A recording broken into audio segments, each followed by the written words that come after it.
Puluhan warga mendatangi kantor Polsek Pangkalan Lampam lantaran petugas melakukan penangkapan terhadap 2 tersangka narkoba.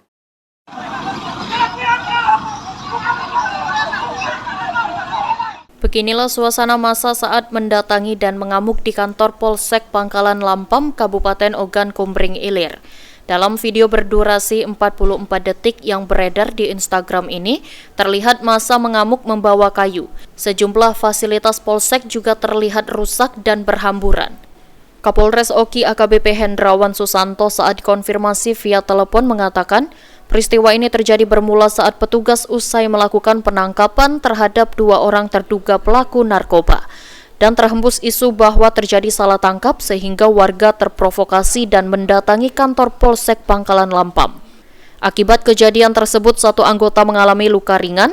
Untuk saat ini kondisi di lokasi dalam keadaan kondusif dan dijaga oleh aparat kepolisian dan Brimob. Dihembuskan ke masyarakat itu salah tangkap gitu loh, jadinya masyarakat akhirnya ke Polsek itu. Oh, itu penangkapan apa bang? TSK apa bang? Narkoba. Oh, narkoba.